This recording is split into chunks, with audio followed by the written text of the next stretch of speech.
নমস্কার বন্ধুরা, আমি সুকন্যা আবার চলে এসেছি আপনাদের সবার প্রিয় দাদাভাই আয়ুর্বেদাচার্য ডক্টর দেবব্রত সেনকে নিয়ে। দাদাভাই, তোমার কাছে তো সব মুশকিল আসান, তাই না?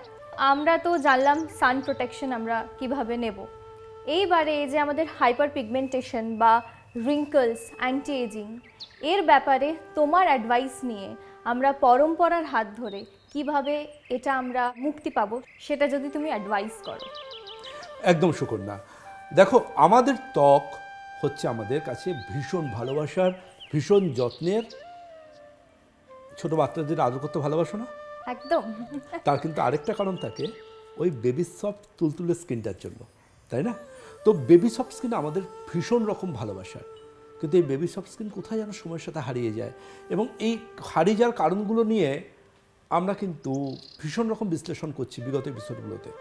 তো আজকে যে আলোচনাটা দেখো, সাইন অফ আর্লি এজিং প্রসেসের অন্যতম কারণ যেগুলো, wrinkle, fine lines, not only that, এর সাথে কিন্তু ওপেন পোর্স এবং পিগমেন্টেশন সবটা মিলিয়ে আর একটা সমস্যাও রয়ে যায় এর সাথে, আন্ডার আই ডার্ক সার্কেল।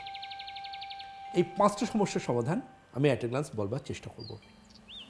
প্রথমত বলে রাখি, ফার্স্ট ডার্ক সার্কেল।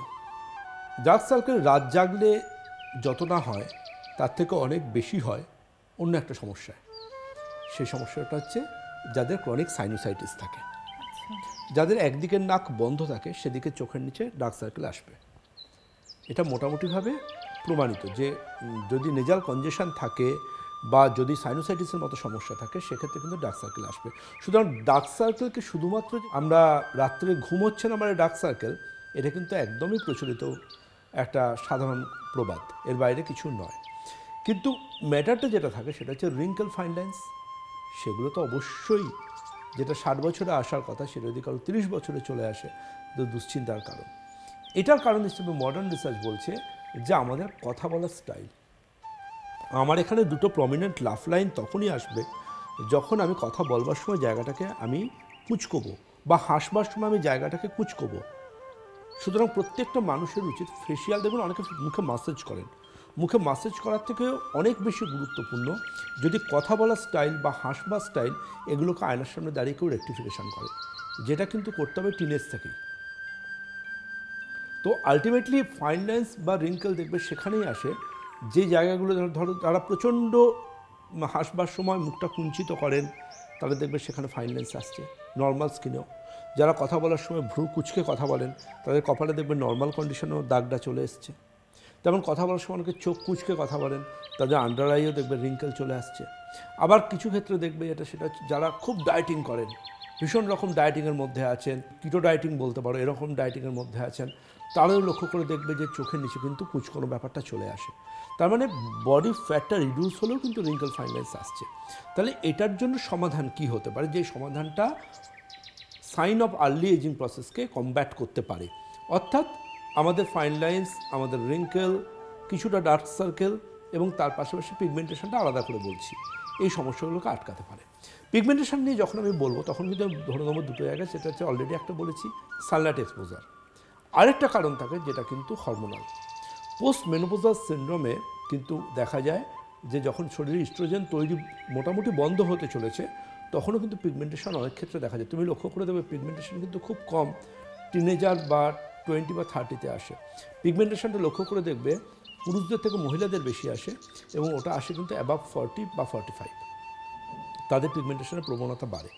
এবং তুমি লক্ষ্য করে দেখবে যে এনারা যখন একটা সময় রৌদ্রে বেরোতেন না, এনাদের গাল দুটো গরম হয়ে যেত, এবং গরম হয়ে যাওয়ার পর কিন্তু ওই জায়গাটা লাল মতন হয়ে যেত।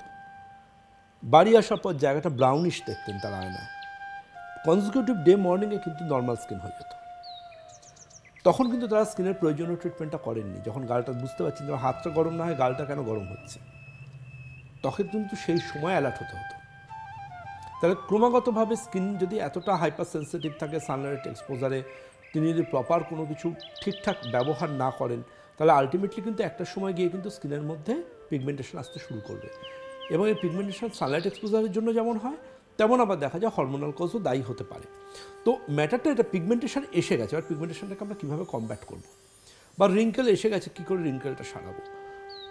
বা ফাইন লাইন্স এসেছে বা ওপেন পোর্সের সমস্যা আছে কিংবা আন্ডার আই ডার্ক সার্কেল আসছে, কীভাবে পরম্পরা আয়ুর্বেদের পারম্পরিক চিকিৎসার হাত ধরে আমরা একটা ভালো স্কিন মেনটেন করতে পারি। দেখো সুকন্যা, কথায় বলে সুন্দর মুখের জয় সর্বত্র, এবং যে কোনো মানুষের সাথে কথা হলে তার ইমপ্রেশন বা তার ইমেজ অনেকটাই কিন্তু তার সপ্রতিভ একটা পজিটিভ ফেস থেকে আমরা পাই, তাই না? আবার কিছু ক্ষেত্রে বলা হয় মুখ নাকি মনের আয়না। একটা মানুষ মনের দিক থেকে কেমন, তার মুখের দিক থেকে কিন্তু সেটা ফুটে ওঠে। দেখবে আমাদের হিন্দু মনীষীদের বা দেবদেবীদের মুখের পাশে দেখবে একটা না আলোর ছটা ভাগে ছবিতে দেখেছো, নিশ্চয়ই লক্ষ্য করেছো। তো একটা অরা থাকে, that is a sign of positivity. হ্যাঁ, তারপরে এমন কোনো মানুষের তুমি সংস্পর্শে এলে যে মানুষটার কাছ থেকে মনে হচ্ছে প্রচণ্ড পজিটিভিটি আছে, ভীষণ পজিটিভ। আয়ুর্বেদে কিন্তু এটাকে বলা হয় ওজো, হ্যাঁ, যেটা আমাদের শরীরে 8 ড্রপ থাকে, অষ্টবিন্দু। এবং এই অরা কিন্তু দুটি তুমি লক্ষ্য করে দেবে ভীষণ ফর্সা, ভীষণ একদম টান টান স্কিন, কিন্তু তুমি দেখবে তার মুখের মধ্যে কিন্তু কোনো সেরকম উজ্জ্বলতা নেই, তার মুখের মধ্যে কিন্তু সেই পজিটিভিটিটা নেই। কিন্তু কম্পারেটিভলি শ্যামলাকেও তার মুখ কিন্তু অনেক বেশি হেলদি লাগছে, অনেক আলো করে রিফ্লেকশন দিচ্ছে, অনেক সাইন দিচ্ছে তার স্কিন। তো আলটিমেটলি এটা কেন?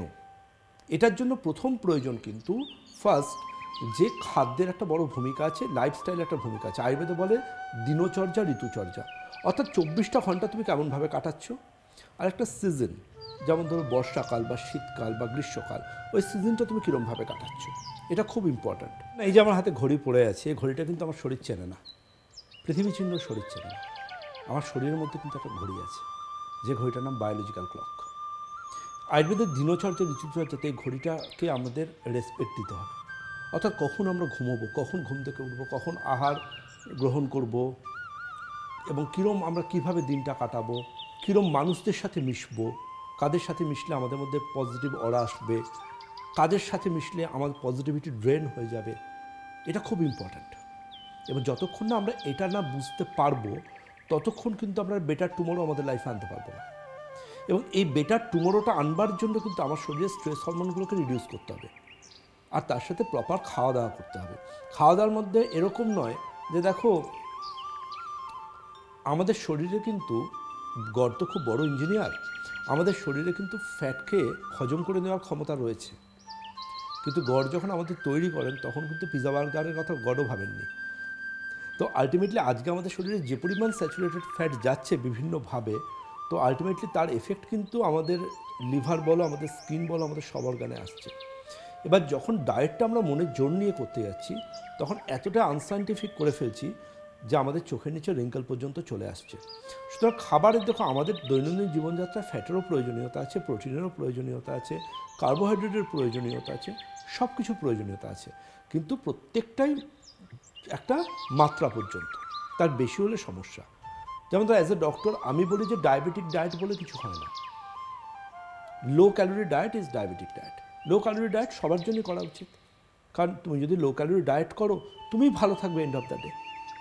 আমরা বলি 1200 ক্যালোরি এনাফ, বড় জোর 1400, এটা মেনটেন করলেই হবে, যার এক্সেসিভ কায়িক পরিশ্রম হচ্ছে না সেরকম কারোর ক্ষেত্রে। আন্ডার আই রিঙ্কেল বা যেটা ফাইন লাইন্স, এই ক্ষেত্রে কিন্তু আমরা খুব গুরুত্ব দিয়ে কয়েকটা আইটেমের কথা পেশেন্টদের অ্যাডভাইস করি। এই লাইফস্টাইল আমাদের আয়ুর্বেদের দিনচর্যা বা ঋতুচর্যার বাইরে। তার মধ্যে অন্যতম দেখবে মানুষের একটা ধারণা আছে, বেশিরভাগ ক্ষেত্রে আসেন আমার কাছে, যে vitamin C face wash use করছেন, কী হচ্ছে, কীভাবে ইউজ করছেন?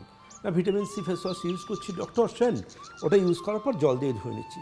তাহলে ভিটামিন সিটা যে আপনি মুখে রাখছেন, দিচ্ছেন, জল দিয়ে ধুয়ে ফেলছেন, কী কাজ হচ্ছে?